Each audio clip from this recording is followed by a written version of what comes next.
नारायणजी very good morning. आम्ही चालू केलेला आहे सेशन. तुम्हाला काय काय बदल तुमच्यामध्ये जाणवला तेवढं तुम्हाला लिहून पाठवायचं आहे.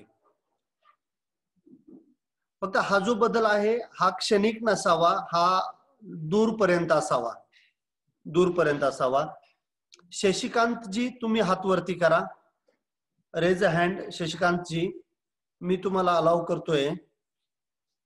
शशिकांत जी रेज अ हँड ऑप्शन जो आहे तो वापरा. मी तुम्हाला अनम्यूट करतो.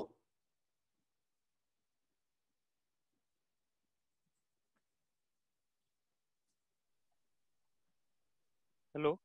हा जी बोला. हा सर, येतोय आवाज? हा तुमचा आवाज बिलकुल स्पष्ट येतोय, सगळ्यांना येतोय. तुम्ही बोला. ट्रेनिंग झाल्यापासून खूप बदल वाटलाय. तर आता आमची बाग हार्वेस्टिंगला आहे सर. आता हॅलो. शशिकांतजी तुमच्या इथे आवाज कमी येतोय, तुमचा आवाज तुटतोय, तुमची रेंज कमी आहे. येतोय सर आवाज आता? हा आता बोला. हॅलो. हा हा बोला. काय नाही सर, आता 15 दिवस बाकी आता हार्वेस्टिंगला. बरं. तर कलर असा मिळेल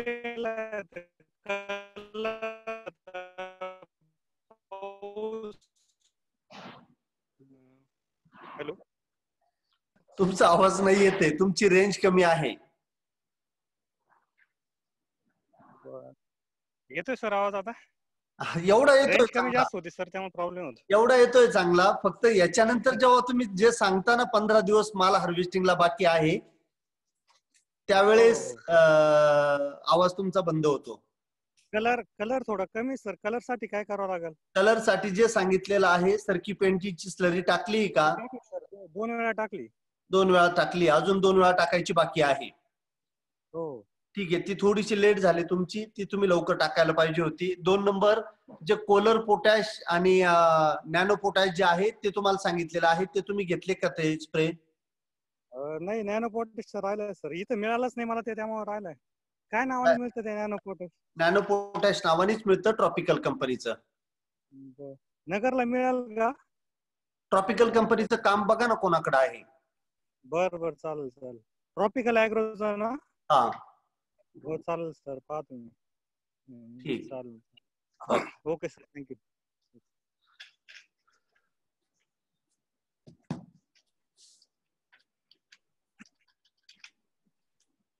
माझे शब्द कानावरती पडत होते सुरेशजी.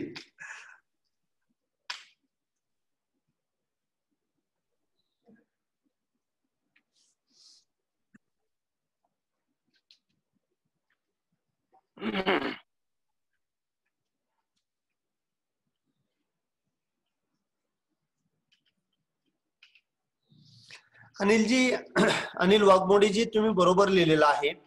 ज्यावेळेस आपल्याला काय बघायचं हेच जर माहिती नसेल, ज्यावेळेस आपल्याला काय बघायचं हेच जर माहिती नसेल,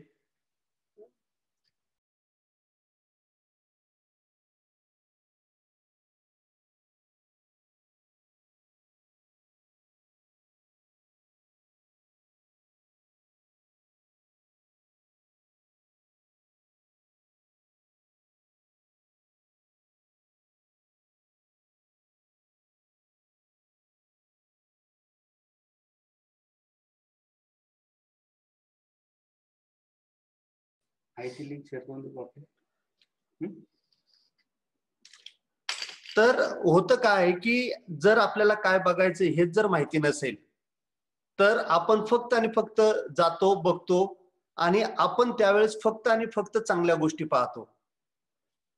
कायम बागेमध्ये गेल्यानंतर या अवस्थेमध्ये माझ्या बागेत कुठं प्रॉब्लेम असू शकतो हे जर आपल्याला माहिती असेल, तर आपलं लक्ष त्या प्रॉब्लेमकडे जातं आणि मग त्याच्यावरती आपण उपाययोजना करतो. म्हणजे आपल्याला कळतं की झाड आपल्याशी बोलणं काय असतं आणि मग त्याच्यातनं आपण उपाययोजना तिथं घेऊ शकतो.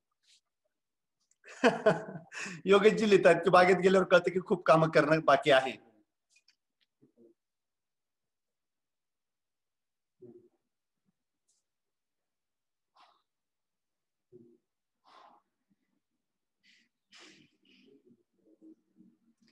बिलकुल दीपकजी, की ज्या जमिनीत आपण लागवड करू शकत नाही त्या जमिनीत जर लागवड केली तर प्रॉब्लेम येतो हे लक्षात आलं.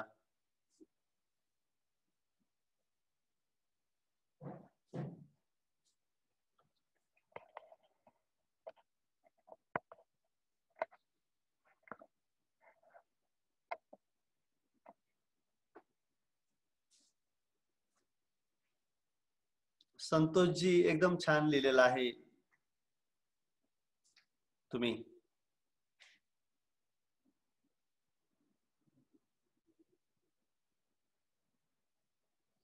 हा सोन्या बापूजी, ही पण व्हिडिओ तुमची राहणार आहे वेबिनार मध्ये.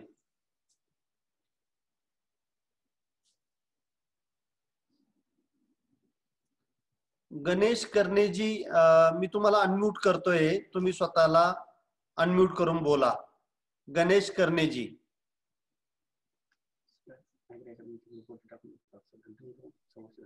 Hello sir. हा जी. हा नमस्ते सर. नमस्ते. नमस्ते जी, बोला. सर आतापर्यंत भरपूर चुका झालेल्या आहेत. आता ते तर सर्व कळते, पण ज्या चुका सुधारायच्या आहेत त्या तर चुका सुधारण्याचा प्रयत्न आता चालू आहे. बरोबर. हा, पण आता ज्या लागवडी चुकीच्या झालेल्या त्याला तर आता काय पर्याय असू शकत नाही ना. पर्याय नाहीये. हा, आणि दुसरी गोष्ट अशी की जे झाड आता वरून मोकळी करायची आपल्याला, सूर्यप्रकाश खोडामध्ये पाहिजे.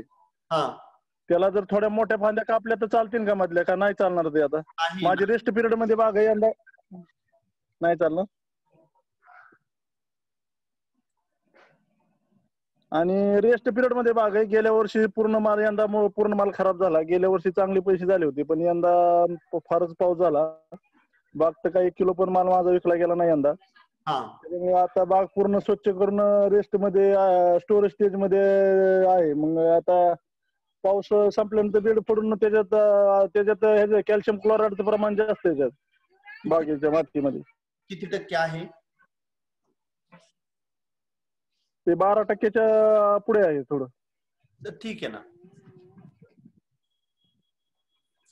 तर मग ते त्याला याराचं कॉम्प्लेक्स आणि आपलं ऑर्गॅनिझम कल्चर वापरलं तर चालेल त्याला. ऑर्गॅनिक कल्चर, याराचं हे पण वापरा, बोन मिल किंवा फिश मिल वापरा आणि शेणखत वापरा.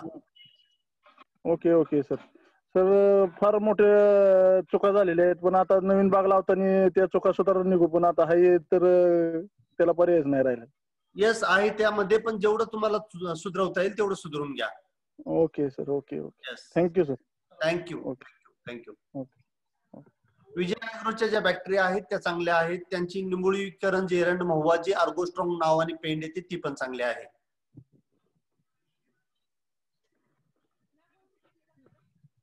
योगेशजी, घेऊ आपण तो सेशन आहे, तो सेशन पण घेऊया.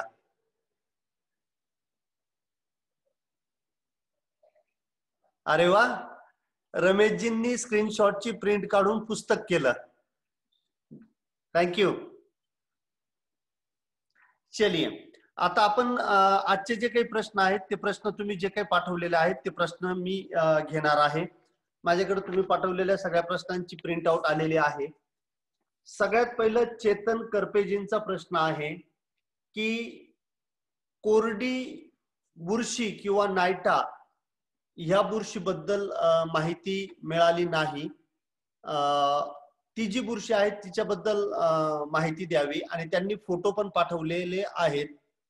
ती जी बुरशी आहे ती बुरशी कोलोट्रोट्रिकम या नावाची आहे. बरेचसे शास्त्रज्ञांचं थोडंसं द्विधा मनस्थिती त्यामध्ये आहे. काही शास्त्रज्ञ म्हणतात की ही कोलोट्रोट्रिकम आहे, आणि काही शास्त्रज्ञ म्हणतात की ही कॉपरची टॉक्सिसिटी आहे. कॉपरची, ज्याला नायट्यासारखं दिसतं, तुम्ही बघितलेलं असेल बघा, नायट्यासारखं दिसतं, जिथं हलकी जमीन आहे आणि त्या जमिनींमध्ये उन्हाळ्यामध्ये पाऊस पडल्यानंतर प्रामुख्याने या बुरशीचा प्रादुर्भाव होतो. किंवा आंबे बहारामध्ये ज्यावेळेस तिथे पाणी दिलं जातं, मोकळं पाणी उन्हाळ्यामध्ये, तिथं मुरमाड जमिनींमध्ये त्या बुरशीचा प्रादुर्भाव तिथं होतं. त्यासाठी मर्जर जे आहे, ज्यात ट्रायसायक्लोझोल प्लस मॅन्कोझेब इंडोफिल कंपनीचं हे प्रोडक्ट येतं, ते प्रोडक्ट अतिशय चांगलं काम करतं. त्यानंतर खुशालराव पडेवार यांचे प्रश्न आहेत ते मी घेतो. 3 प्रश्न यांचे आहेत. सर, ऑर्गॅनिक स्लरीत वापरण्याचे जीवाणू मल्टिप्लाय करून वाढून ते वाढलेले जीवाणू पैकी 1 लिटर प्रत्येक जीवाणू ऑर्गॅनिक स्लरीमध्ये वापरता येईल का? उर्वरित वाढलेले जीवाणू किती काळ पुढे फवारणी किंवा ड्रीपद्वारे वापरता येतील? 1 लिटर नाही चालणार. तुम्हाला जर टाकायचं असेल तर तुम्ही जे मी फवारणीसाठी 1 ग्रॅम गुळ आणि ड्रीप मधून देण्यासाठी 3 ग्रॅम गुळ जे तुम्हाला सांगितलेलं आहे त्या पद्धतीने तुम्ही त्याला वाढवा. ड्रीप मधून द्यायचं असेल तर 3 ग्रॅम गुळ, फवारणीतून 1 ग्रॅम गुळ, हे सूत्र कायम ध्यानात ठेवायचं. आणि ते तुम्ही मी सांगितलेलं आहे 24 तास कमीत कमी, जास्तीत जास्त 48 तास तेवढाच वेळ ठेवायचा आहे. याला फक्त आपण ऍक्टिव्हेट करतोय आणि ऍक्टिव्हेट करून डायरेक्ट देतो, त्याचा तुम्हाला रिझल्ट येणार आहे. वेस्ट डिकम्पोजर डाळिंब बागेत कोणत्या स्टेजला जमिनीतून फवारणीतून किती व कसे वापरावे आणि त्याचे फायदे काय? वेस्ट डिकम्पोजर मी तुम्हाला जेवढं मला सांगायचं होतं तेवढं सांगितलेलं आहे. त्यानंतर मी सांगितलेलं होतं की डॉक्टर कृष्णन चंद्रा जे आहेत त्यांची व्हिडिओ तुम्ही बघा. चांगलं तंत्रज्ञान आहे, त्याचा वापर करा. जमिनीमधून त्याला तुम्ही पूर्ण सीझन मध्ये 3 वेळा देऊ शकता. जर तुम्ही शेणखत टाकलेलं आहे त्यानंतर टाकलं तर शेणखत चांगलं कुजण्यासाठी पण ते मदत करणार आहे. फ्लावरिंग स्टेज मध्ये मी इतर स्लरी नाही सांगितली, पण तुम्ही जर वेस्ट डिकम्पोजर दिलं तर ते चालेल.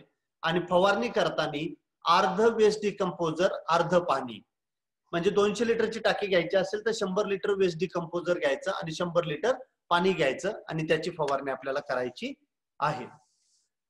माती पाणी परीक्षण लॅब संदर्भात माहिती पाहिजे आहे पडेवार यांना. तर माती पाणी परीक्षण लॅब जे आहेत ते आपल्या फार्म DSS मोबाईल ऍप्लिकेशन मध्ये सर्व्हिस प्रोव्हायडर मध्ये तुम्ही जर गेले तर तिथं तुम्हाला माती पाणी परीक्षण बटन दिसेल, त्याला दाबा. जेवढ्या त्याच्यामध्ये चांगल्या लॅब आहेत सगळ्या तिथं आहेत, तिथून डायरेक्ट तुम्ही त्यांच्याशी संपर्क साधू शकता. नंतर सुरेश ठेंगळे जे आहेत यांचे प्रश्न आहेत. पीएच मीटर घेतले आहेत ते कसे वापरायचे? PH meter, digital pH meter जर तुम्ही घेतलेला असेल तर तो फक्त तुम्हाला चालू करायचा, पाण्यात टाकायचा, जे पाणी तुम्हाला पीएच चेक करायचं आहे त्याच्यात टाकायचा. डायरेक्ट ऍसिड मध्ये तो कधीच टाकायचा नाही. त्या दिवशी पंकज सरांनी तुम्हाला ते डिटेल मध्ये सांगितलेलं होतं. त्यात टाकायचा आणि किती पीएच आला, तो स्टेबल झाला की तेवढा पीएच आहे. काढून झालाय की तुम्हाला तो एकदम चांगल्या पाण्याने स्वच्छ धुवायचा आहे आणि ठेवून द्यायचा आहे. महिन्यातनं जर तुम्ही 10-12 वेळा वापरत असाल तर महिन्यातनं एकदा त्याला कॅलिब्रेट करून घ्या. त्याबरोबर लिक्विड किंवा गोळ्या आलेल्या असतील 9 आणि 4 पीएचच्या, त्या तुम्हाला विरघळायच्या आणि त्याच्यामध्ये ते टाकून त्याला कॅलिब्रेशनचं बटन असेल किंवा स्क्रू असेल तर त्या स्क्रूनी तुम्हाला त्याला कॅलिब्रेट करून घ्यायचा आहे. आणखी कॅलिब्रेट कसा करायचा आहे, युट्यूबला फक्त पीएच मीटर कॅलिब्रेशन असं टाकलं तर भरपूर व्हिडिओज तुम्हाला येतील, डिटेलमध्ये तुम्ही ते बघू शकता. किती MM पाऊस झाला हे कसं ओळखायचं? तर किती MM पाऊस झाला, एक सरफेस एरियामध्ये 1 MM पाणी झाला, 1 MM पाणी आलं म्हणजे तो 1 MM पाऊस म्हटला जातो. तर याच्यासाठी एकच आहे की तुम्ही कोणतंही एखादं भांडं ठेवू शकता किंवा वेदर स्टेशन तुमच्या आजूबाजूला राहतं, त्याच्यावरून तुम्हाला तो डेटा मिळू शकतो. याचे पण तुम्हाला पाहिजे तेवढे व्हिडिओज युट्यूबला मिळतील. बाग 5 वर्षाची आहे, 2 झाडांमध्ये फक्त 5 फूट अंतर आहे, फक्त 5 फूट अंतर आहे. खोडे 6-7 आहेत, एका झाडाला 5 फूट अंतर म्हणजे 2.5 फूट इकडं 2.5 फूट इकडं, आणि त्याला 6-7 खोडं आहेत. खोडं काढून पण चालत नाही, मग खोडे कमी करू का? मी सांगितलेलं आहे की मधलं झाड तुम्ही उपटू शकत नाही, कारण उपटलं तर बाकीचे झाडं मारायला सुरुवात होते. आणि मग आता खोडं कमी करायचे आहेत का? पण जर तुमची बाग 5 वर्षाची आहे तर ते खोडं मोठे झालेले आहेत, खोडं काढू नका. वरची जी कॅनोपी आहे ती मॅनेज ठेवा, तिला जास्त वाढू देऊ नका. जर वरची कॅनोपी तुम्ही छोटी ठेवली तर तुम्हाला त्याच्यामध्ये आतमध्ये माल दरवर्षी मिळत जाईल.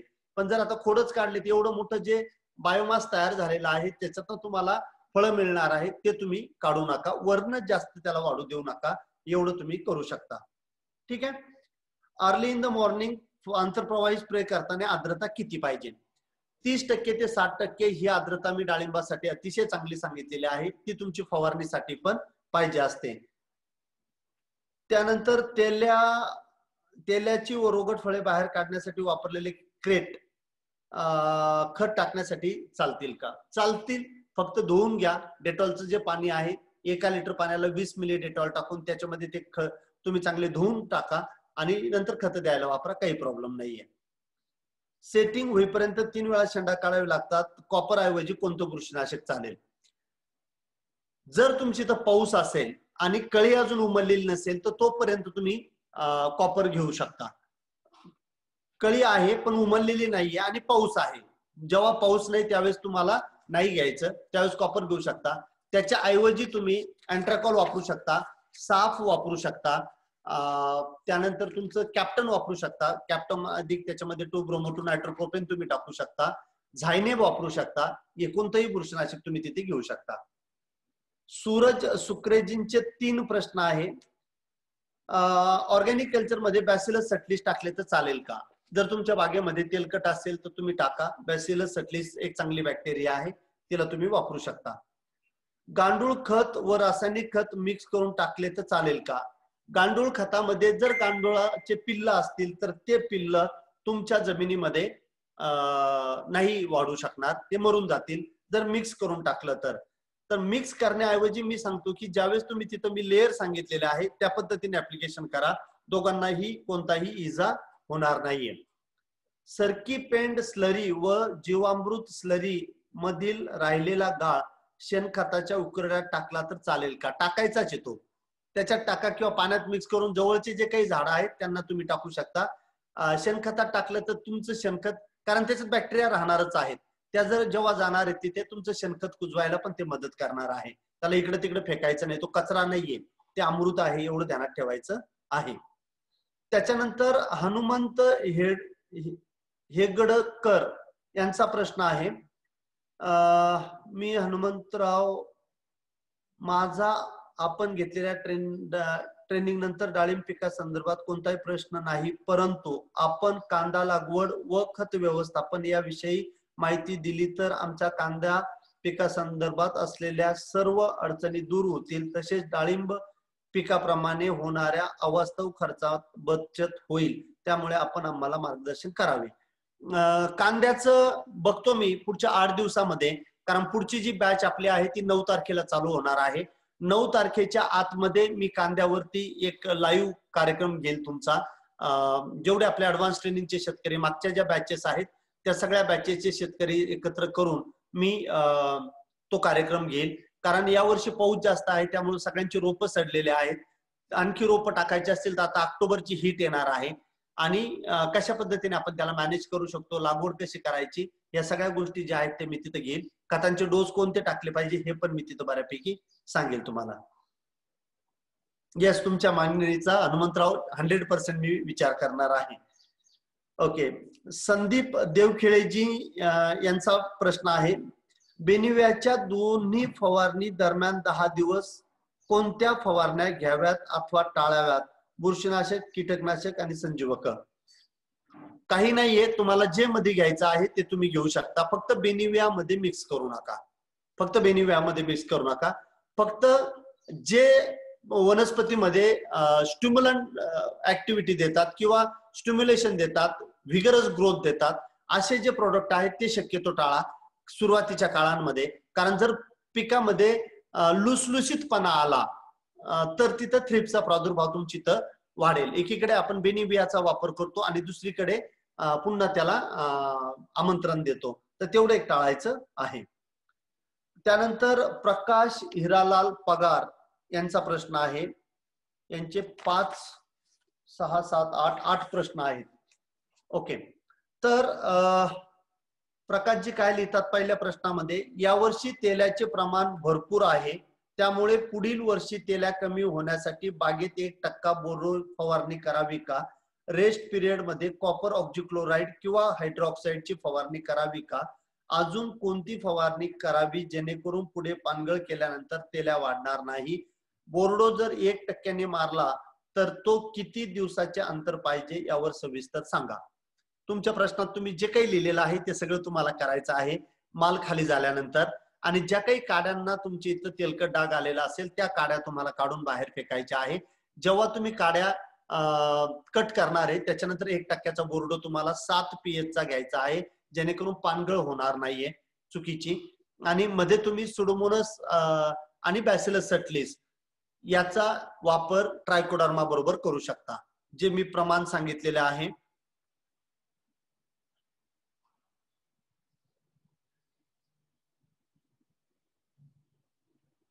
क्लिअर? तर ही तुम्हाला करावं लागेल. अन्नद्रव्य व्यवस्थापनावरती तुम्हाला कॉन्सन्ट्रेट करायचं आहे, स्लरीचा वापर करायचा आहे, जमिनीमध्ये निमॅटोडची काळजी घ्यायची आहे.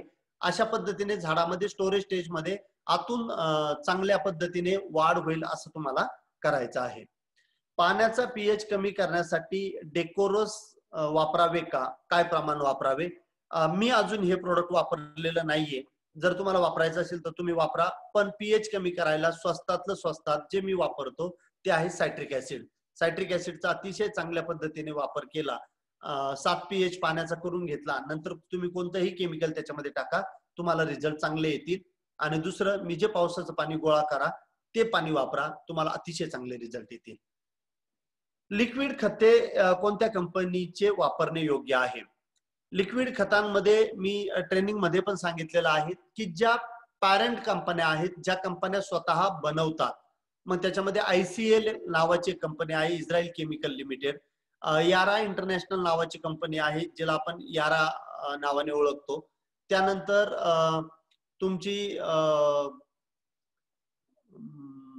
कॉम्पोचे पण वॉटर सोल्युबल फर्टिलायझर येत असतात.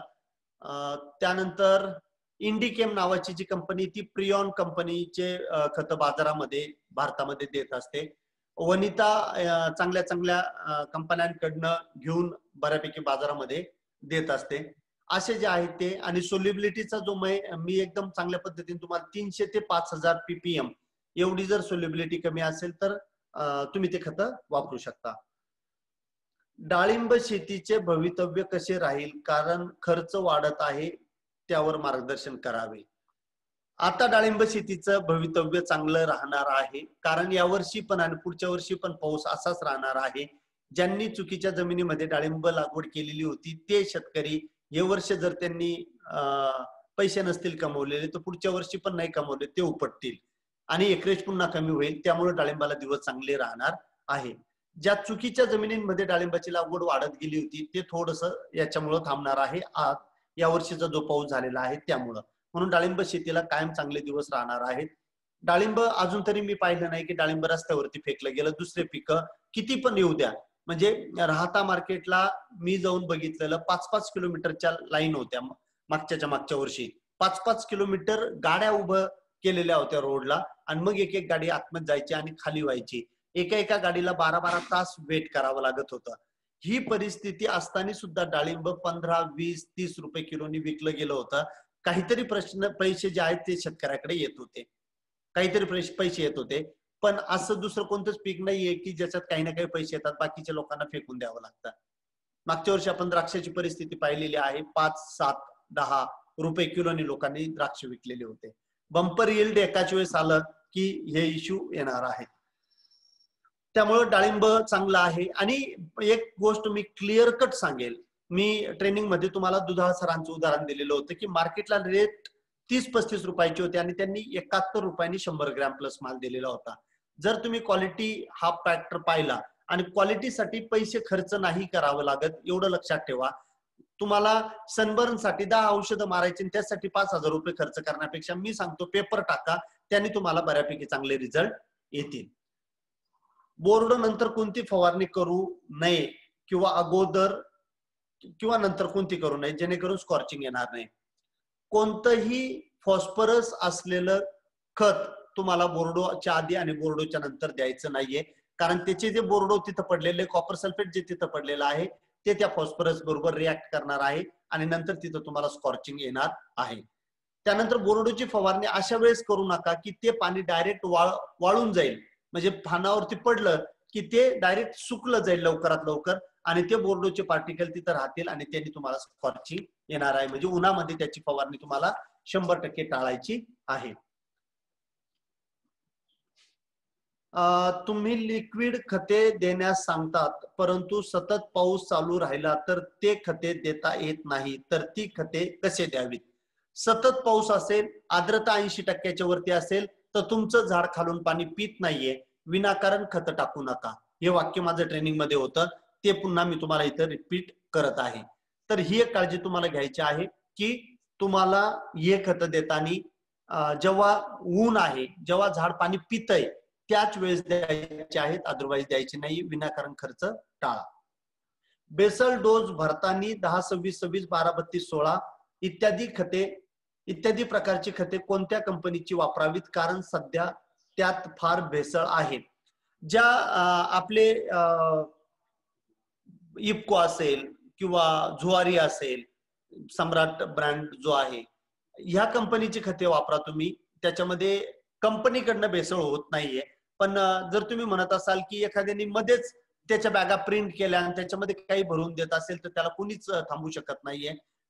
फर्टिलायझरच्या बाबतीत हे बऱ्यापैकी कमी होतं. जेव्हा शॉर्टेज राहतं त्यावेळेस काही राक्षस वृत्तीचे जे लोक आहेत ते करतात. पण जेव्हा शॉर्टेज नाही त्यावेळेस तुम्ही घ्या. आणि एक ऑथराइज डीलर त्यांचे राहतात, तर त्यांच्याकडनं जर घेतलं तर तुम्ही नाही फसू शकत त्यात. तेल्या यावर्षी आहे तो पुढच्या वर्षी पण त्याच प्रमाणात राहू शकतो का? प्रभावी उपाययोजना थोडक्यात सांगा. तेल्या एकदा तुमच्या बागेत आला तर तो केव्हाही डोकं वरती काढू शकतो.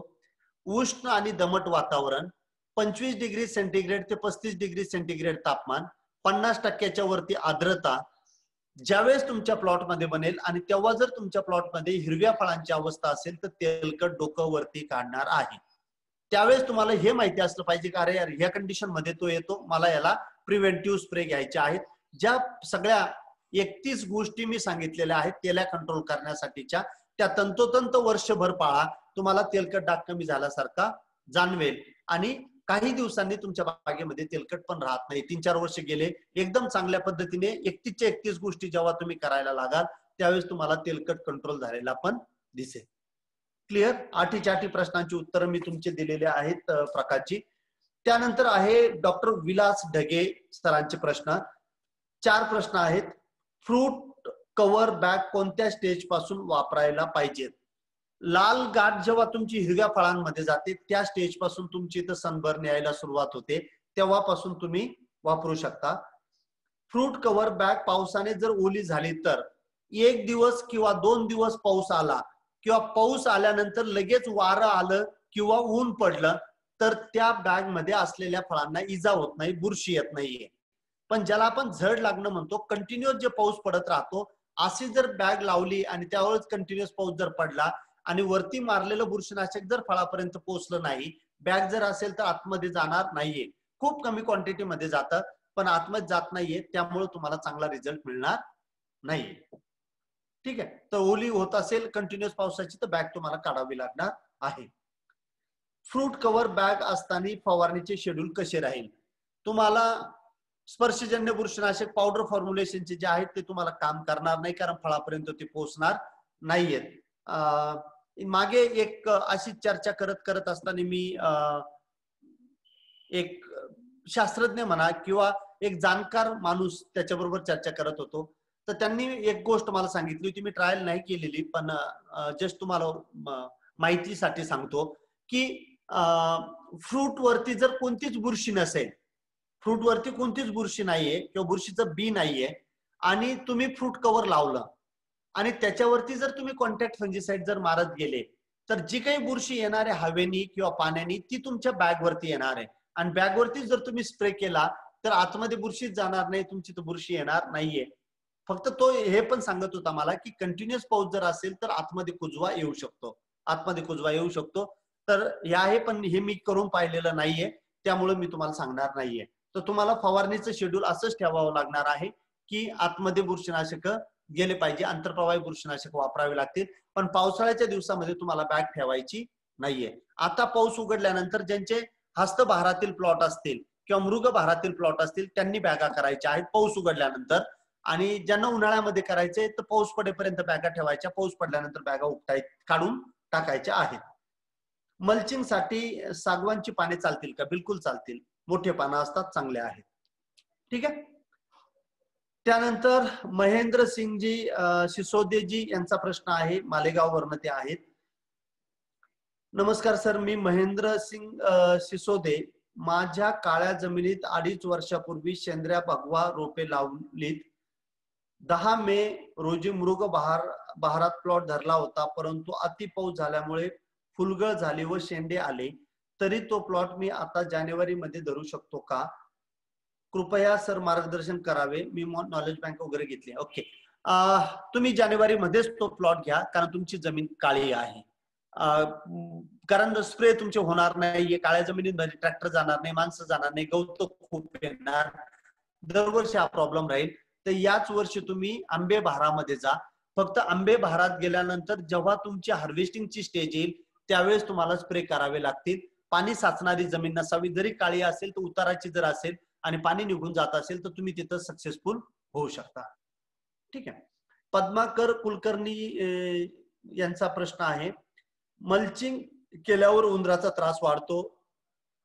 ओके, उंदराचा त्रास वाढतो त्याच्यासाठी एकतर मांजर आहे, 2 नंबर ज्या आपण गोळ्या ठेवतो त्या गोळ्या तुम्ही तिथे ठेवू शकता. पण मल्चिंगच्या खाली उंदर वाढतात हे नक्की आहे, कारण एक घर त्यांना ऑटोमॅटिकली मिळतं, आतमध्ये बिळ करून ते तिथे राहतात.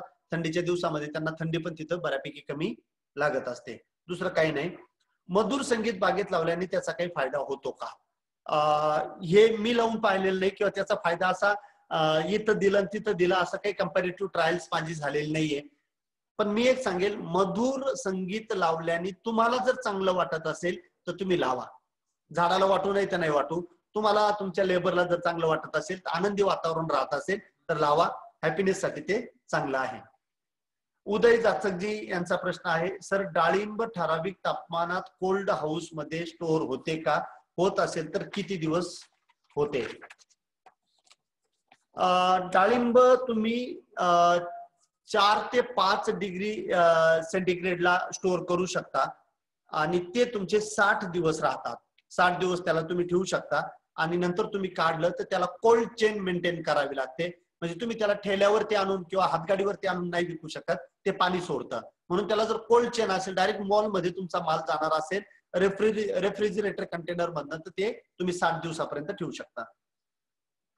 दीपक बबन सुरवसे यांचा प्रश्न आहे आता. यांचे 4 प्रश्न आहेत. पहिला प्रश्न, फवारणीसाठी तयार केलेले औषध जास्तीत जास्त किती तास फवारणी गरजेचे आहे? अति पावसाळा वातावरणात झाडावर दवबिंदू असतात. तुम्ही काय मिक्स केलेलं आहे त्यावरती ते किती वेळ राहणार आहे ते ठरतं. चुना आणि मोरचूद एकत्र करतो आपण, ते तुमच्या इथं 2-3 तासानंतर पीएच कमी करून टाकतं.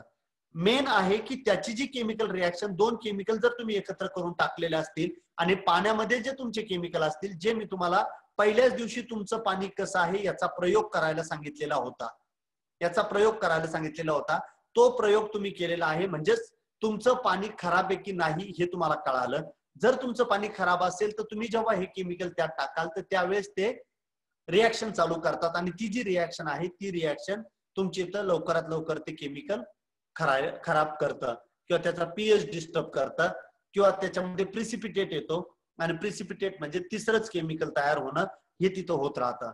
म्हणून तुम्हाला तिथे लवकरात लवकर मारायचं आहे. एक 600 लिटरची टाकी जी आहे ती 1.5 तासामध्ये आपली संपते. कधी कधी जर एकदम चांगलं वातावरण असेल तर तुमच्या इथं ती 45 मिनिटांमध्ये संपते.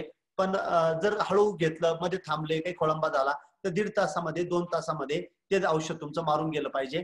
जर एक घेतलेलं असेल आणि तुमचं पाणी एकदम चांगलं, म्हणजे मला जर कोणी म्हटलं की मी एक बुरशीनाशक घेतलेलं आहे आणि ते बुरशीनाशक मी पावसाच्या पाण्यामध्ये मिक्स करून ठेवलेलं आहे आणि एक रात्रभर राहिलं, मी म्हणेल काही हरकत नाही, तुम्ही सकाळी वापरा. पण जर तुमचे पाण्यामध्ये क्षार असतील आणि त्या क्षारांनी जर त्याच्याबरोबर रिॲक्ट केलेला असेल, त्याचं जर प्रिसिपिटेट आलेला असेल तर त्याचे रिझल्ट तुम्हाला येणार नाहीये.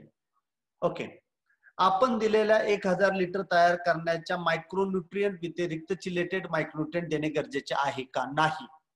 मी मायक्रोन्यूट्रिएंटचा वापर जर डायरेक्ट केला तर किती घातक आहे हे आपण बघितलेलं होतं. त्यानंतर आपण कसे टाकायचे याच्यासाठी मी तुम्हाला एक तर ऑर्गॅनिक स्लरीचा पर्याय दिलेला होता. दुसरं, शेणखतामध्ये तुम्ही त्याला 8 दिवस ठेवू शकता आणि ते टाकू शकता. तिसरं, मी तुम्हाला हे 900 लिटर पाण्यामध्ये हे सगळे केमिकल तुम्ही फर्टिलायझर एकत्र टाका आणि त्याला 15 दिवस ठेवा आणि नंतर 1 लिटर प्रति एकर प्रति दिवस या पद्धतीने तुम्ही त्याला द्या. जर तुम्ही हे दिले तर तुम्हाला मायक्रोन्यूट्रियनची गरज नाहीये, याच्यात तर तुमची पूर्तता होत असते. आणि सगळ्यात शेवटी पर्याय दिलेला होता जो महागडा आहे पण तंत्रज्ञान आहे, तो म्हणजे चिलेटेडचा, जे फवारणीतून आणि जमिनीतून तुम्ही त्यांचा वापर करू शकता. हार्वेस्टिंग काळ पावसाळ्यात येतो तर मूळ व्यवस्थापनासाठी प्लास्टिक मल्चिंग पेपर टाकला तर चालू शकतो का? हे मी केलेलं आहे आणि हे चांगलं नाहीये जर तुमची जमीन पाणी धरून ठेवणारी असेल. कारण तुम्ही वरून जरी प्लास्टिक पेपर टाकला तर ती जमीन जिथं मध्ये ओली होणार आहे ती ओल सगळीची सगळी तुमच्या रूट झोन कडे येते आणि तिथून पुन्हा वापसा कंडिशन येऊ देत नाही हा पेपर, म्हणून तुम्हाला नाही टाकायचा. हार्वेस्टिंग काळात कॉपर सोडून इतर कोणती बुरशीनाशक घ्यावीत? मी तुम्हाला कॉन्टॅक्ट फंजिसाइड सांगितलेले होते 5. M45 एक होतं, त्याच्यामध्ये झायरम एक होतं, झायनेब एक होतं, प्रोपिनेप एक होतं आणि कॅप्टन एक होतं. हे कॉपर सोडून हे 5 बुरशीनाशक जे आहेत, हे 5 बुरशीनाशकांचा वापर तिथं तुम्ही करू शकता. ठीक आहे. दीपकजींचे 4ही प्रश्न झालेले आहेत. सोन्या बापू शेपाल यांचे प्रश्न आहेत संगमनेरवरनं. सर, खोड धुवावे का आणि वर्षातून किती वेळेस? वर्षातून मी एकदा तुम्हाला बिव्हेरिया अधिक मेटारायझम यांनी खोडं धुवायला सांगितलेले आहेत आणि दुसऱ्यांदी क्लोरपायरिफॉस प्लस सायपरमिथ्रिन यांनी खोडं धुवायला सांगितलेले आहेत. पहिला पाऊस पडल्यानंतर 1 महिन्यानी तुम्हाला 1 महिन्याच्या आत बिव्हेरिया आणि मेटारायझमनी पूर्ण खोडं आणि त्याच्या बाजूची जागा चिळबिलीत ओली करायची आहे आणि तिथून पुढे 1 महिन्यांनी तुम्हाला पुन्हा खोडं धुवून काढायचे आहेत. सायपरमिथ्रिन अधिक क्लोरपायरिफॉस जे हमला नावाने किंवा कॅनन नावाने येतं त्याने तुम्हाला धुवून काढायचे आहे. वर्षातून 2दा. इतर वेळेस तुम्ही नाही धुतले तरी चालेल, कारण यावेळेस खोडकिडींचा प्रादुर्भाव जास्तीत जास्त तुमच्या खोडांना इजा करत राहतो. त्या काळात जर तुम्ही केलं तर तुम्हाला बऱ्यापैकी पुढे त्रास कमी होणार आहे. सर, मर रोग किंवा सुरशाने एखादी फांदी गेली असेल, या सुरशाला काय करावं ते कळत नाहीये. काही शेतकरी खोडात जी आळी जाते किंवा भुंगे येतात त्याला सुरशा म्हणतात, काही शेतकरी फळामध्ये जी आळी जाते त्याला सुरशा म्हणतात आणि काही शेतकरी जे फळपक्व होत असताना जो रस शोषणारा पतंग येतो त्याला सुरशा म्हणतात. मी कशाला धरायचा तेच मला कळत नाहीये. आता यांनी लिहिलेलं सुरशा म्हणजे खोडकिडा. सर, मररोग आणि सुरशाने फांदी गेली असेल तर ती तोडून टाकावी की तशीच ठेवावी? तोडून टाकायची आहे. तिला कट करा, 1 फूट उंचीवरनं तिला कट करा. तिला जर नवीन शूट आले तर त्याच्यापासून पुन्हा तुम्ही झाड तयार करू शकता. तिथं ठेवू नका. क्लीन कल्टिवेशन मध्ये मी ऑलरेडी सांगितलेलं होतं. सचिन रमेश नागरेजी निफाडवरून यांचा प्रश्न आहे, एकच प्रश्न आहे. माझी जमीन मध्यम ते हलकी स्वरूपाची आहे. सध्या माझ्या प्लॉट मध्ये 1 गल्लीत 1 ऑनलाईन लॅटरल आहे. बागेचं वय 4.5 वर्ष आहे. तर मी आता 2 इनलाईन लॅटरल ताशी 4 लिटर वापरू शकतो का? 15 दिवसापूर्वी प्लॉट खाली झाला आहे.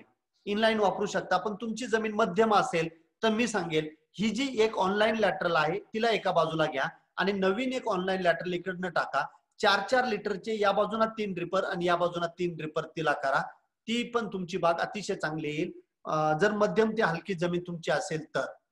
ठीक आहे. एकदमच हलकी जमीन असेल तर तिथे इनलाईन मी सांगतो, कारण इनलाईनने पुन्हा मररोग वाढतो हे मी तुम्हाला सांगितलेलं आहे.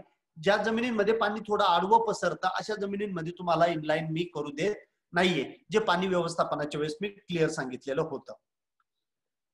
त्यानंतर राहुल बाबरजी आहेत, त्यांचे 9 प्रश्न आहेत. खोडावर तेलकट आहे, 5 वर्षाची झाडं आहे, पेस्ट कोणती करावी?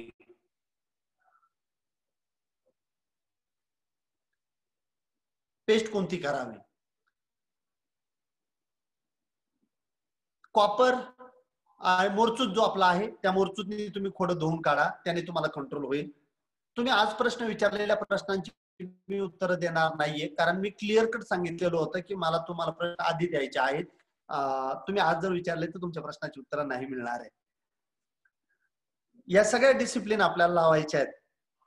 मर रोगासाठी कोणत्या कंपनीचे टिल्ट वापरावे? टिल्ट हे क्रिस्टल कंपनीचं येतं, त्याला टिल्ट म्हणतात. तुम्ही मला हे विचारायला पाहिजे होतं प्रोपिकोनाझोल मी कोणत्या कंपनीचं वापरू? कोणत्याही कंपनीचं वापरा, काही प्रॉब्लेम नाहीये. जे स्वस्तात आहे ते तुम्हाला घ्यायचं आहे. शेणखत कुजलेल्या ठिकाणी साठी कोणते जीवाणू वापरावे आणि एका ट्रेलर साठी किती प्रमाण आहे? वेस्ट डिकम्पोजर जे आहे ते तुम्ही एका ट्रेलरला 200 लिटर जे आपलं बनतं 20 ग्रॅमच्या बॉटल पासून ते वापरू शकता, किंवा 1 किलो एका टेलरला, 1 किलो एका टेलरला, एका टेलर मध्ये 2.5 ते 3 टन माल बसतो शेणखताचा, तर ते तुम्ही वापरू शकता. वेस्ट डिकम्पोजर किंवा डिकम्पोजिंग कल्चर 1 किलो एका टेलरला ते वापरा. मर झालेल्या ठिकाणी झाड काढून किती दिवसांनी लावावे? ऑलरेडी हे सांगितलेलं आहे ट्रेनिंग मध्ये. 2 वर्ष तुम्हाला तिथं झाड लावायचं नाहीये. मका 2दा लावायचे आहे, ताक आणि ढ्यांच्या 2दा करायचा आहे, उन्हाळ्यात जमीन तापवायची आहे.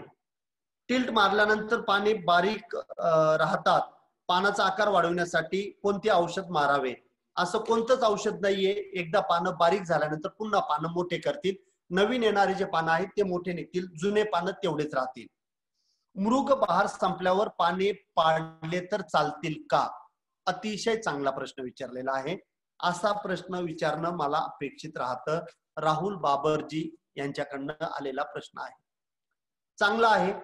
जर तुमचा मृग बहार डिसेंबर जानेवारी मध्ये खाली झाला तर तुम्ही पानगळ करा. पानगळ केल्यानंतर आलेले जे पानं आहेत ते पानं अतिशय चांगले येतात. जर स्टोरेज नसेल तर कळी निघणार नाही. आणि जर तुमच्या बागेमध्ये तुम्ही कमी माल हार्वेस्ट केला असेल तर कळी पण निघेल. कळी निघाली, गुंज बारीक दिसायला लागली की पाणी कमी करा, कारण त्यावेळेस फेब्रुवारी मार्च महिना राहतो. बारीक कळी निघायला लागली की लगेच पाणी कमी करा, ती गळेल इथपर्यंत पाणी कमी करा. आणि झाडावरती 5 ते 10 फळं जे मी सांगितलेली होती ती फळं उन्हाळ्यामध्ये राहू द्या. नवीन शेंडा येत नाही. हे पानं नवीन राहतात, जोमदार राहतात आणि चांगली अन्न निर्मिती पूर्ण उन्हाळ्यामध्ये ती करतात. आणि मग तुम्ही पुन्हा जो मृग बहार घेणार आहे त्याच्यामध्ये तुम्हाला अतिशय चांगल्या पद्धतीने सेटिंग मिळते, अतिशय चांगल्या पद्धतीने सेटिंग मिळते. छान. त्याच्यानंतर जास्त TDS चे पाणी आहे ते कमी करण्यासाठी काय करावे? आरो लावा लागेल किंवा पावसाचं पाणी त्याच्यामध्ये मिक्स करा. ते पाणी कमी करण्यासाठी त्या पाण्याबरोबर काय सोडावे लागेल? TDS कमी होत नसतो, pH कमी होत असतो. pH कमी केला तर TDS वाढत असतो. अस्परजिलस नायझर N27 ज्याला कालीसेना नावाने म्हटलं जातं, कंपनीचे जैविक आहे, NRC यांनी काढले आहे, ते वापरावे का? अतिशय चांगला आहे अस्परजिलस नायझर. शेणखत जेव्हा तुम्ही टाकता त्यावेळेस जर तुम्ही याचा वापर केला तर खूप चांगली बुरशी आहे, तिचा वापर तुम्ही करू शकता. बोनमिल कंपनीचा नंबर सांगा. ठीक आहे, ग्रुपवरती मी नंबर टाकून देतो तुम्हाला. कदाचित मी टाकलेला असेल, कोणीतरी विचारलं होतं तेव्हा, पण नसेल टाकलेला तर मी पुन्हा आज टाकून देतो. नाशिकची एशियन ऍग्री टेक्नॉलॉजीज नावाची कंपनी आहे, ती कंपनी बोनमिल, एशियन बोनमिल नावाने विकते. त्यांचा नंबर मी तुम्हाला देतो.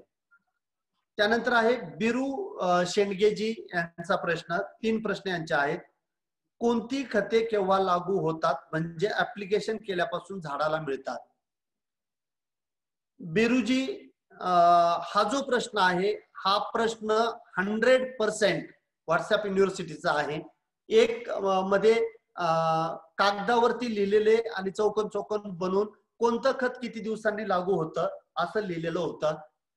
एवढं सोपं नाहीये. आपण टाकलेलं खत झाडामध्ये कधी जातं याच्यासाठी तुमच्या जमिनीची बफरिंग कॅपॅसिटी, तुमच्या जमिनीची pH, तुमच्या जमिनीचा EC, तुमच्या जमिनीमधले असलेले जीवाणू, तुमच्या जमिनीमध्ये असलेले सेंद्रिय कर्ब, तुमच्या जमिनीमध्ये असलेली मुळांची संख्या, तुमच्या जमिनीमध्ये असलेली मुळांची लांबी, तुमच्या जमिनीमध्ये असलेली निमॅटोडची संख्या, तुमच्या खोडांमध्ये असलेले वेगवेगळे बुरशीजन्य रोग, आणि तुमचं झाड पाणी पितं की नाही पित, तुमच्या इथं पाऊस पडून ते खत लीच आउट होतात की झाडाला मिळतात, तुमच्या इथं तुम्ही पाणी कसं देता आणि ते पाणी खाणाऱ्या मुळाच्या कक्षेच्या खाली जातंय का, वातावरणामध्ये टेम्परेचर किती आहे, वातावरणातली ह्युमिडिटी किती आहे, या सगळ्या गोष्टी अतिशय महत्वाच्या असतात खत झाडामध्ये जाण्यासाठी. आणि नंतर ते लागू होण्यासाठी किती टेम्परेचर, किती सूर्यप्रकाश, किती आर्द्रता आणि पाणी त्यावेळेस झाडाला मिळालं पाहिजे, प्रकाश संश्लेषण क्रिया होण्यासाठी एवढे फॅक्टर्स कारणीभूत असतात. टाकलं आणि लगेच ओढलं आणि लगेच फळ फुगलं असं काहीही नसतं. जे मी न्यूट्रिशन मध्ये अतिशय डिटेल मध्ये बोललेलो आहे. ठीक आहे. डाळिंब क्षेत्र वाढल्यानंतर डाळिंबाची परिस्थिती काय राहील? डाळिंबाचं क्षेत्र कमी होतंय, डाळिंबाचं क्षेत्र काही वाढत नाहीये. काळ्या जमिनीवाले आता नाही टिकणार एवढ्या पावसामध्ये. जर आपली बाग ग्रीन स्टेज मध्ये असेल, सॉइल ब्लॅक कॉटन आहे, मध्ये न्यूट्रिशन अपटेकवर पर्याय काय? ग्रीन फ्रूट स्टेज मध्ये काळ्या जमिनींमध्ये आंबे बहार जर तुम्ही घेत असाल तर त्यावेळेस तुम्हाला मुळांची वाढ चांगली ठेवायची आहे आणि त्याला पाहिजे तेवढं पाणी द्यायचं आहे आणि मल्चिंग ठेवायचं आहे.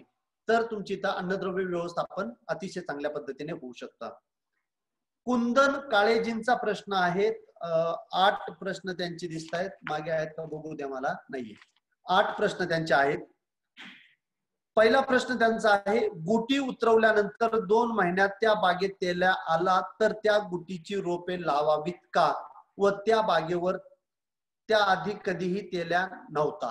बघा, तेल्या आला, जर गुटी काढायच्या आधी जर तिथं तेल्या आलेला असेल तर मी सांगेल तुमच्या गुटी बरोबर तेल्या आला, आणि जर गुटी उतरवल्यानंतर तेल्या आलेला असेल तर मी सांगेल की तुमच्या गुटी काढल्यानंतर तिथं आला, तुम्हाला लावायला हरकत नाहीये.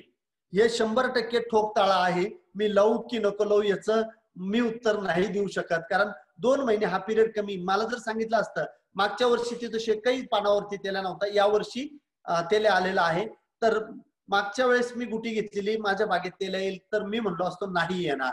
मध्ये कदाचित तिथे एखादं वादळ गेलं असेल त्याच्यामध्ये तो तेल्या आला असेल, असं पण होऊ शकतं. पण 2 महिने हा जो पिरियड आहे हे मला सांगण्यासाठी थोडासा अवघड आहे. चिलेटेड कॅल्शियम बोरॉन अधिक चिलेटेड मायक्रोन्यूट्रिएंट स्प्रे कॉम्बिनेशन घेतलं तर चालेल का? कॅल्शियम अधिक बोरॉन ज्यावेळेस घेतात त्यामध्ये शक्यतो तुम्ही पीजीआर सोडून, टॉनिक ज्याला तुम्ही म्हणता ते सोडून दुसरं काही मिक्स करू नका, बाकीचे न्यूट्रिएंट मिक्स करू नका. त्यानंतर 05234 1264 1261 माझ्या मते ते 1261 0050 13045 आशिया खतांची सर्वात चांगली कंपनी कोणती आहे? याचं उत्तर मी ऑलरेडी दिलेलं आहे आता थोड्या वेळापूर्वी. मायक्रोन्यूट्रिएंटची चांगली कंपनी कोणती? सेम ज्या वॉटर सोल्युबल कंपन्या आहेत त्यांचे मायक्रोन्यूट्रिएंट पण आहेत. ऑक्झिनोबल नावाची एक कंपनी आहे, जी कंपनी एकदम चांगले मायक्रोन्यूट्रिएंट चिलेटेड मायक्रोन्यूट्रिएंट बनवते. त्यानंतर सिबा नावाची कंपनी जी आता BASF नी विकत घेतलेली आहे, ती कंपनी एक चांगले मायक्रोन्यूट्रिएंट बनवणारी कंपनी आहे. आणि जे चिलेटेड आहे की नाही त्याचे प्रयोग तुम्ही तुमच्या घरी करू शकता, तुमच्या घरी करू शकता. त्यानंतर औषध मिक्स करताना स्टिकर व डेकोरेस सायट्रिक ऍसिडचा क्रम कसा असावा, कोणते आधी मिक्स करावे? मी ज्यावेळेस तुम्हाला पूर्ण क्रम सांगितलेला होता त्याची स्लाइड पण तुम्हाला दिलेली आहे, त्याच्यामध्ये स्टिकर जिथं येईल तिथं तुम्ही याचा वापर करू शकता. सायट्रिक ऍसिड पाण्यात पहिलं जाईल, नंतर केमिकल जातील 7 pH कमी करून. सायट्रिक ऍसिड pH मेंटेन करण्यासाठी कोणत्या औषधात चालत नाही? सायट्रिक ऍसिड कोणत्या औषधात चालत नाही असं काही नाहीये, फक्त त्याला pH करण्यासाठी आपल्याला वापरायचं, औषध टाकण्यासाठी. औषध मारताना 4 wheel John Deere tractor 36 HP चा असून त्याचा स्पीड किती असावा, कोणत्या गिअरवर चालवावा? तुम्ही किती स्पीडनी घ्यायचा आहे तो स्प्रे, किंवा किती हळू घ्यायचा आहे, पाऊस किती आहे, जमिनीत चिखल किती झालेला आहे. एक तर तुम्ही जॉन डियरचा 36 HP चा ट्रॅक्टर जो जड घेतलेला आहे त्याला हे पण कमी आहे, ग्राउंड क्लिअरन्स पण कुबोटापेक्षा कमी आहे. तर या सगळ्या गोष्टींचा विचार करून तुम्हाला घ्यायचा आहे. 1 एकर मध्ये 200 ते 250 लिटर पाणी तुमचं संपलं पाहिजे, अशा पद्धतीने तुम्ही त्याला चालवा. कॅल्शियम बोरॉन बुरशीनाशक स्प्रे चालतात का? बिलकुल नाही. मी आधी सांगितलं की त्याच्यामध्ये तुम्हाला कोणतंही बुरशीनाशक घ्यायचं नाहीये. आता संजय मानेजी पंढरपूरवरनं तुमचा प्रश्न आहे 5. कॉटन के स्लरी समजली, पण इतर स्लरी कशा पद्धतीने करावे हे सांगावे. व्हिडिओ बघा. स्लरीचं त्या दिवशी मी टॉपिक घेतलेला आहे, त्या दिवशी जाऊन तुम्ही व्हिडिओ बघा, तुम्हाला त्यामध्ये अतिशय डिटेल मध्ये कळणार आहे. त्यानंतर जमिनीचे तापमान 15 ते 25 डिग्री कसे ठेवावे? थंडीच्या दिवसामध्ये मल्चिंग असेल तर टेम्परेचर वाढेल, उन्हाळ्याच्या दिवसात मल्चिंग सडलेलं असेल तर तापमान कमी होणार आहे. पाणी तुम्हाला मेंटेन करायचं आहे, पाणी तुम्ही त्या जमिनीमध्ये द्यायचं आहे, आणि कधी कधी तुम्हाला मोकळं पाणी पण द्यावं लागणार आहे. फवारणी साठी तयार केलेले औषध किती वेळ, या प्रश्नाचं उत्तर मी थोड्या वेळापूर्वी दिलेलं आहे. शेणखत टाकल्यानंतर हुमणीसाठी काय करावे? फोरेट टाकावे का? फोरेट तुम्हाला कधीच बागेत आणायचं नाहीये, गांडूळ तुमच्या शेतीमध्ये येणार नाहीये. हुमणीसाठी तुम्ही बिव्हेरिया अधिक मेट्रायझम मी सांगितलेला आहे त्याचा वापर करा, आणि गांडूळ नसतील तर तुम्ही लॅसेंटा जे आहे त्या लॅसेंटाचा वापर करू शकता. बोन मिल किंवा फिश मिल मिळण्याचे ठिकाण, मोबाईल नंबर ग्रुपवरती मी टाकून देतो संजयजी, तुम्ही तिथून घ्या. जितेंद्र कुरकुरेजी यांचा प्रश्न आहे, मी जरा कन्फ्युज झालोय की माझी शेती नाशिक पासून 16 किलोमीटर आहे, पाऊस पण खूप असतो आणि थंडी पण असते, सगळे आंबे बहार घेतात, तर नक्की कुठला बहार घ्यावा जेणेकरून अडचणी कमी राहतील, हस्त बहार का आंबे बहार? तुमची जमीन कशी आहे त्यानुसार नाशिकमध्ये तुम्ही बहार घेऊ शकता, पण नाशिक सारख्या एरियात कमी टेम्परेचर असतं, त्यामुळे मी तुम्हाला सांगेल. नाशिक पासून 16 किलोमीटर मला माहिती नाहीये तुम्ही ओझरकडे आहात की इकडे सिन्नरकडे आहात, माहिती नाही मला. तर जर इतकी जवळ तुमची जमीन असेल तर थंड वातावरण तुम्हाला उन्हाळ्यात मिळतं नाशिकमध्ये, टेम्परेचर जास्त नसतं, तुम्ही आंबे बहार घ्या. आंबे बहार फक्त थोडा अर्ली घ्या, कारण तुमच्याकडे पावसाची झड लागते नाशिकला, आणि जेव्हा तुमचा माल हार्वेस्टिंगला जर असेल तर त्यावेळेस झड लागली तर माल सडू शकतो. ठीक आहे. त्यानंतर अरुण शिंदेजींचा प्रश्न आहे, जय गुरुदेव जय साईनाथ. नमस्कार सर. प्रश्न 7 आहे. पहिला प्रश्न, जमीन मध्यम आहे, मी 26 जानेवारीला पाणी देत असतो, पण त्याचा म्हणजे तेल्याचा प्रादुर्भाव जास्त आहे, 5 वर्षाची बाग आहे, 30% फांदीवरती तेले आहे, एक ला पाणी द्यावे की नाही? एक ला पाणी दिलं, दिवस छोटा असतो, तुमच्या बागेमध्ये थंडी असल्यामुळे कळी निघणार नाही. 26 जानेवारी लेटात लेट तुम्ही जाऊ शकता. तुम्ही सांगितले तसे करून पाहणार व तेल्याच्या रानात सक्सेस होईल का? 100% होईल, पण हिरव्या फळांच्या अवस्थेत उन्हाळ्यात जर तुमची इथं पाऊस पडला तर त्यावेळेस तेल्या तुम्हाला त्रास देईल, त्याच्यासाठी तुम्हाला पिकाच्या आरोग्यावरती काळजी घ्यावी लागणार आहे. बाजरीचा चारा मल्चिंगला चालेल का? बिलकुल चालेल, वापरा, त्याला काही प्रॉब्लेम नाहीये. सिंगल लॅटरल आहे. तुमची जमीन मुरमाड असेल तर तुम्हाला डबल लॅटरल करणं गरजेचं आहे, पण जमिनीची पाणी धरून ठेवण्याची क्षमता जर कमी असेल तरच डबल लॅटरल करा, जास्त असेल तर तुम्हाला एकाच लॅटरल मध्ये काम होणार आहे. डोस भरण्यासाठी मुळ्या तोडाव्यात की नाही? 100% तुम्हाला मुळ्या तोडायच्या आहेत, ज्याला मी रूट प्रूनिंग म्हणतो. वरच्या ज्या मुळ्या आहेत त्या मुळ्या तुम्हाला तोडायच्या आहेत, मुळ्या तोडायच्या आहेत. क्लिअर? जेवढे तुम्ही प्रश्न विचारलेले होते तेवढे सगळे प्रश्नांची उत्तर मी तुम्हाला दिलेले आहेत. रमेशजी लिहितायत, सर मला थेट मध्ये कोणत्या दिवशीचा व्हिडिओ बघितला पाहिजे आणि प्लॉटची कन्सल्टन्सी? एकच मिनिट. हा, कुबोटापेक्षा जड येतो सुरेशजी. कन्सल्टन्सी बद्दल माहिती राहिली आहे. ओके. प्लॉट कन्सल्टन्सी बद्दल माहिती नाही राहिलेली रमेशजी. त्या दिवशी पंकज सरांनी 1 तास घेतलेला आहे. प्लॉट कसा भरायचा आहे, प्रश्न कसा विचारायचा आहे, शेड्यूल कसे येणार आहेत, हे सगळे डिटेल मध्ये घेतलेलं आहे, ते तुम्ही बघा, त्याच्यात दिलेलं आहे. फक्त आज रात्रीपर्यंत तुमचा जो डिस्काउंटेड रेट आहे त्याची लिंक चालू आहे. ज्यांनी अजून नॉलेज बँक किंवा प्लॉट घेतलेला नसेल, एक प्लॉट फक्त, त्यांच्यासाठी आजची शेवटची दिवस आहे.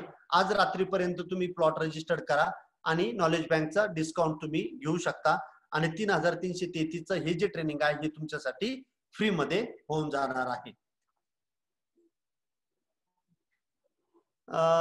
तुषार जी काय म्हणतात, sir I can't understand anything better, I will join in Hindi. का मला माहिती नाही, तुम्हाला मराठी येत नव्हते का तुषारजी? कारण सगळेच काल फेसबुक लाईव्हला पण सगळेच जण लिहित होते की मराठी चांगला आहे, मराठी चांगला आहे, मराठीची चांगलं झालेलं आहे. हस्त बहार मध्ये ऊस पडते सर कसा? ओस, शिवकुमार मठजी का प्रश्न आहे तो. हस्तबहार मध्ये ओस म्हणजे जे दव पडतं ते पडतं, त्यांनी सनबर्न येतो, तर तो कंट्रोल करावा लागेल. राहुल पाटीलजी, फंजिसाइड अँड पेस्टिसाइड एकत्र चालतो? कोणत्याही भाराला सत्यजितजी ते चालतं.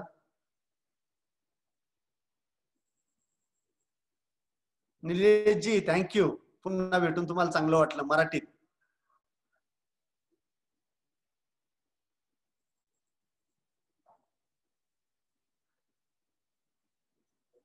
पाच महिन्याचं जर डाळिंब तुम्ही आताच त्याला निमॅटोड आलेला आहे तर तुम्ही निमिट्स किंवा वेल्यम प्राईम या दोन पैकी एका प्रोडक्टचा वापर करा.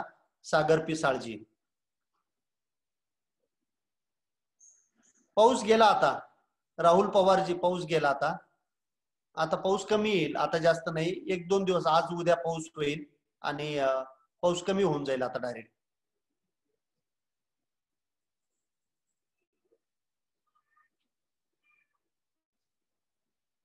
रमेशजी तुम्ही पॉझिटिव्ह आले. हो, ठीक आहे, काही घाबरू नका, काही होत नाहीये, काळजी घ्या फक्त.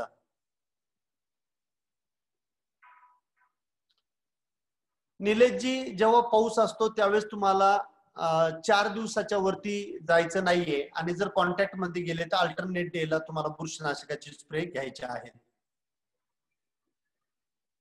योगेश शेवाळेजी स्लरी कोणत्या कधी घ्यायच्या याच्यात डिटेल मध्ये बोललेलो आहे, तुम्ही व्हिडिओ बघून घ्या. बद्रीनाथ शिवाडेजींचा प्रश्न आहे, सर आजच्या कंडिशन मध्ये इतका पाऊस झाला आहे की बाग 1 महिन्यापूर्वी झाली आहे, पण सांगितल्याप्रमाणे बेसल डोस भरते नाही. मी काल पण सांगितलं फेसबुक लाईव्हला की आता तुम्हाला बेसल डोस भरायचा नाहीये. जास्तीत जास्त जर टाकू शकत असाल तर शेणखत टाका, रासायनिक टाकलं तर लिच आउट होऊन जाईल. जसा पाऊस उघडला की तुम्हाला कामं चालू करायची आहेत. आदिनाथ ठोंबरेजी धन्यवाद. चैतन्यजी ऑलरेडी ट्रेनिंग मध्ये हा विषय आपला झालेला होता. 70,000 रुपीज, 70,000 रुपये जे आहे ते खर्च होतो. त्यात डिपेंड करतं पुन्हा पाऊस किती आहे, किती स्प्रे आपले वाढलेले आहे त्यानुसार, किंवा किती कमी झालेले आहे ते. अमोल पुरीजी यस, मराठी बॅच भारीचे, ग्रुपिंग करायचं नाही आपल्याला.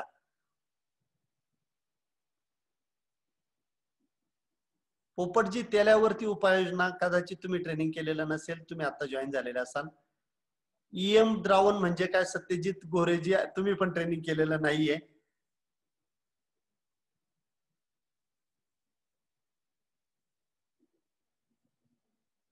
बागेत कुण्या निघत असतील आता तर तुम्ही बेनिवियाचा स्प्रे घेऊ शकता,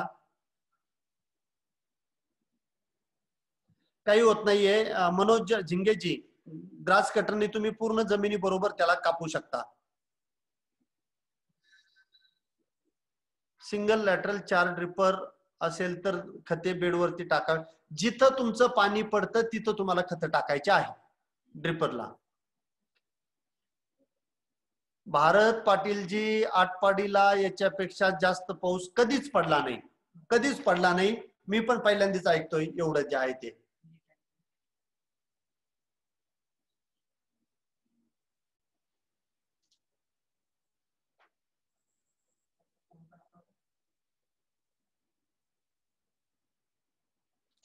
चार किलो माल झाडावर असेल त्यासाठी प्रति झाड बुरशीनाशक कीटकनाशकाची फवारणी करताना किती लिटर पाणी वापरले पाहिजे. मित्राचा तुमचा ब्लोअर आहे इको प्लस प्लस, तर तुम्हाला 200 लिटर पाणी एका एकरात गेलं पाहिजे जर तुमचे 300 ते 400 झाडं असतील तर. म्हणजे 600 ml पर प्लांटच्या आसपास तुमचं पाणी जायला पाहिजे. जमिनीचे तापमान जर तुम्हाला मोजायचं असेल तर सॉइल थर्मामीटर मिळतो, ते तुम्हाला घ्यावं लागणार आहे. 10व्या दिवसाच्या स्लाइड पहिला आठवडा ते 25 आठवडा व्हॉट्सअपवर पाठवू नाही शकत मी भानुदासजी, कारण कॉपीराईटचा तो इश्यू आहे. नंतर काय करता येईल आपण ते बघूया, ठीक आहे. हा भारत पाटीलजी भरपूर पाऊस पडला आटपाडीला हे वर्ष, तसं डाळिंबासाठी अतिशय बोगस आहे.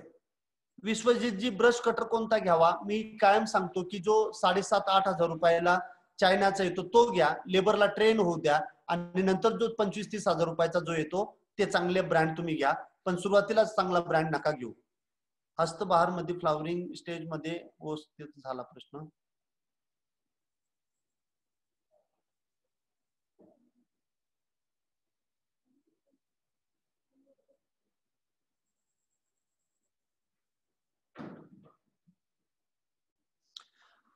प्रवीण खंडागळे तुमच्यासाठी एकदा जोरदार टाळ्या. A4 साईजच्या 242 पानं त्यांचे पूर्ण ट्रेनिंग मध्ये भरलेले आहेत आणि ही तुमची शिदोरी आयुष्यभर तुम्हाला कामाला येणार आहे, आयुष्यभर. आणि हीच माझी अपेक्षा होती की हे जे 8 दिवस तुम्हाला दिलेले होते ट्रेनिंग नंतर, ट्रेनिंग मध्ये पूर्ण कॉन्सन्ट्रेशन मला द्या आणि फक्त घड्याळ पुढे ठेवा. नोट्स जे मी सांगतोय ती स्लाइड स्क्रीनशॉट झाला की किती वाजता मी कोणती स्लाइडचा स्क्रीनशॉट घेतलेला आहे ते फक्त वहीमध्ये लिहित चाला. आणि ट्रेनिंग संपल्यानंतर 8 दिवस तुम्हाला दिलेले आहेत, त्याच्यामध्ये पुन्हा एकदा व्हिडिओ बघा, त्याच्यात तुम्ही नोट्स काढा आणि त्यातून काही प्रश्न उरले तर ते प्रश्न मला पाठवा आणि त्या प्रश्नांची उत्तर मी या दिवशी देईल. जर तुम्ही पाहिलं तर एक पण प्रश्न नवीन नव्हता, सगळे प्रश्न आपले ट्रेनिंग मध्ये कव्हर झालेलेच. पण एक प्रश्न उत्तराचा तास घ्यायचा म्हणून मी तो घेतलेला आहे. Pravinji thank you so much. तुमच्यासारखे सगळे, आता मी विद्यार्थी म्हणेल, विद्यार्थी पाहिजे तुमच्यासारखे.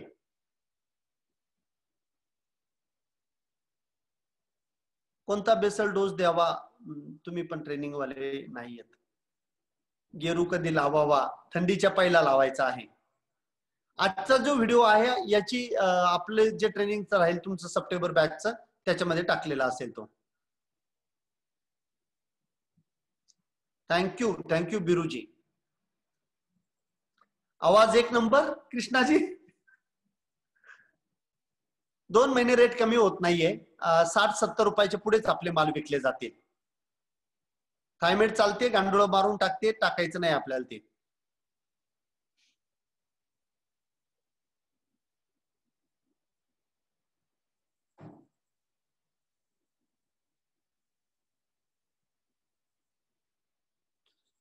Rathod Santoshji, green nectar US please डिएथले.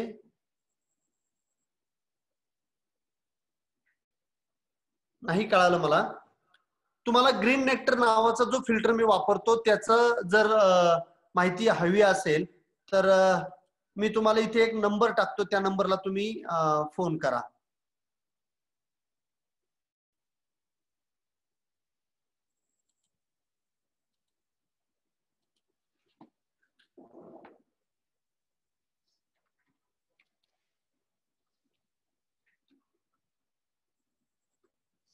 या नंबरला तुम्ही फोन करा, ते तुम्हाला माहित. हो.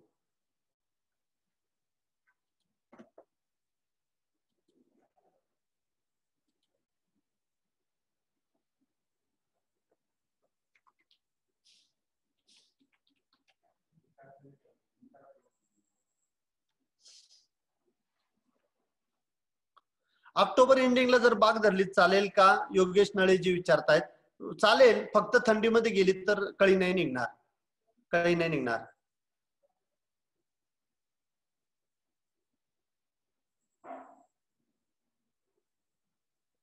ओके.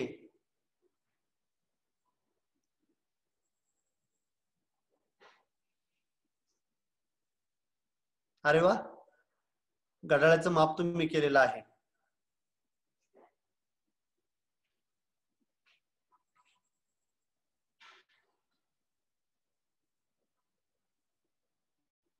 कृष्णाजी थँक्यू.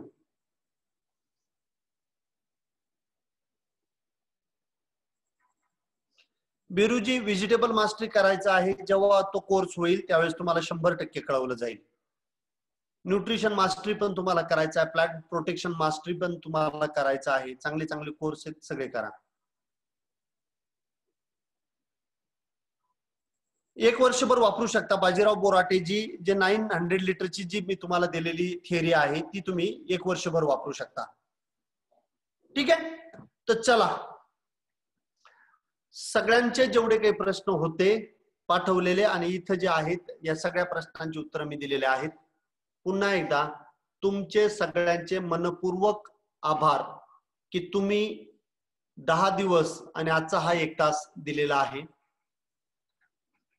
आणि या माध्यमातून एक चांगल्या लोकांच्या कम्युनिटीमध्ये तुम्ही आलेले आहात. फार्म DSS मोबाईल ऍप्लिकेशन तुमच्या मोबाईलमध्ये कायम स्वरूपी ठेवा. त्याच्यामध्ये जे अपडेट येत राहतील ते अपडेट तुम्ही करत जा. जेणेकरून नवीन इन्फॉर्मेशन तुमच्यापर्यंत येत राहील, नोटिफिकेशन तुम्हाला ते देत राहील. आणि नॉलेज बँक 100 रुपये महिना फक्त आहे, 6,000 रुपये फक्त तुम्हाला भरायचे आहेत 5 वर्षासाठी. आणि आता जर घेतली तर त्यामध्ये तुम्हाला 2,222 रुपये डिस्काउंट आहे, तो तुम्ही घेऊ शकता. आणि प्लॉटची कन्सल्टन्सी करायची असेल तर जो 4,999 चा प्लॉट आहे त्यामध्ये तुम्हाला 1,111 रुपये डिस्काउंट, असा 3,333 रुपये डिस्काउंट आज रात्रीपर्यंत दिलेला आहे. ज्यांनी सप्टेंबरची बॅच केलेली आहे त्यांच्यासाठी, फार्म डीएसएस मध्ये पूर्ण ऍप्लिकेशन पहा. फक्त हे 2च फीचर नका पाहू. आपले जे काही युट्यूबला फ्री व्हिडिओ आहेत ते सगळे व्हिडिओ तुम्हाला तिथे युट्यूब बीटी गोरे युट्यूब चॅनल जो आहे तिथं बघायला मिळतील, त्यात तुम्ही बघा. कन्सल्टन्सीचे शेड्यूल तुम्हाला येतात, ते शेड्यूल मध्ये पहा, आजच्या कामामध्ये बघू नका. शेड्यूल मध्ये तुम्हाला 15-15 दिवसाचं, महिन्याचं जे शेड्यूल आहे ते येत राहतं, तर ते तुम्हाला बघायचे आहे. तर या पद्धतीने फार्म डीएसएस कायमस्वरूपी तुमच्या मोबाईल मध्ये ठेवा. त्यानंतर 9 ऑक्टोबरची बॅच आहे. तुम्हाला सगळ्यांना हात जोडून विनंती आहे, जेवढे तुमच्या मित्रांना रजिस्ट्रेशन करता येईल तेवढ्यांना करायला सांगा.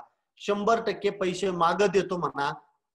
जर तुम्हाला ट्रेनिंग आवडलं नाही, माझ्यासाठी ट्रेनिंगला जा, इथपर्यंत जाऊन बोला. कोणी वाईट बोललं तर मनावरती घेऊ नका. चांगलं काम करताना त्रास होतो. महात्मा ज्योतिबा फुले, सावित्रीबाई फुले यांनी जर त्रास घेतला नसता तर आपण आणि आपल्या महिला आज शिकलेल्या दिसल्या नसत्या. तर चांगल्या कामामध्ये त्रास होतो, पण तुम्हाला बोलायचं आहे. जास्तीत जास्त दुकानदार, जास्तीत जास्त कन्सल्टंट, जास्तीत जास्त कंपनी एम्प्लॉई आणि शेतकरी आपले सगळे एकत्र आले आणि हे ट्रेनिंग केलं तर त्यांना फायदा होईल. या सगळ्यांना तुम्ही ट्रेनिंगला द्या. लिंक तुमच्या व्हॉट्सअप ग्रुपवरती आहे, तीच लिंक तुम्हाला त्यांना शेअर करायची आहे आणि सगळ्यांना रजिस्ट्रेशन साठी आणायचं आहे. पूर्ण ट्रेनिंग घेताना फुल एनर्जी तुमच्यामुळे मला मिळाली. आणि जे काही प्रश्न उत्तर होते ते प्रश्न उत्तर पण मी आज तुम्हाला 1 तास तुम्ही दिला, त्याबद्दल आभार. आणि लवकरात लवकर आपण सात्विक आणि विषमुक्त आहार या विषयावरती मी तुमचा वेळ मागेल. त्या दिवशी तुम्हाला लाईव्ह तो कार्यक्रम असेल, फेसबुकला पण असेल, युट्यूबला पण असेल आणि झूमला पण असेल. तर त्या दिवशी तुम्हाला तुमच्या पूर्ण कुटुंबासहित तो कार्यक्रम पाहायचा आहे. त्याची वेळ आपण सायंकाळी ठेवणार आहे. सायंकाळी स्वयंपाक लवकर करायचा आहे, म्हणजे तुम्हाला काय खाऊ घालायचं हे महिलांच्या हातामध्ये राहतं. त्या महिला पण तिथं बसल्या पाहिजे आणि सगळ्यांनी तो कार्यक्रम बघितला पाहिजे, जेणेकरून त्यांना चांगलं काय आणि वाईट काय हे कळेल. तर या पद्धतीने आपल्याला हा कार्यक्रम पुढं चालू ठेवायचा आहे. शेती करा, पण शेती करत असताना केमिकलचा वापर जेव्हा गरजेचा आहे तेव्हा करा, जेव्हा गरजेचा नाही तेव्हा 100% टाळायचा आहे. आणि शेती करताना जमीन, पाणी, तुमचं आरोग्य, तुमच्या कुटुंबाचं आरोग्य, तुमच्यात असणारे पक्षी, प्राणी, सजीव सृष्टीचा विचार करा. वातावरणाला जास्त दूषित करू नका. तो आपल्याला प्रोटेक्ट करतो. आपण एक हिस्सा या वातावरणाचा आहे. आपण वातावरण खराब करू शकतो, चांगलं करू शकत नाही. जेवढं कमीत कमी खराब करता येईल तेवढा विचार करा. सगळ्यांचे मनपूर्वक धन्यवाद, आभार की ही बॅच आपण अतिशय यशस्वीरित्या पूर्ण केलेली आहे. ज्यांना मराठीतच करायचं आहे त्यांना म्हणा सप्टेंबर बॅच मध्ये ऑनलाईन पेमेंट कर. तुला सगळेचे सगळे माझे या व्हिडिओ सगळे व्हिडिओ तिथं पाहायला मिळणार आहेत. तर त्यांना तिथंच रजिस्ट्रेशन करायला लावा आणि तेच व्हिडिओ त्यांना म्हणा तुम्ही बघा. ठीक आहे. Thank you so much.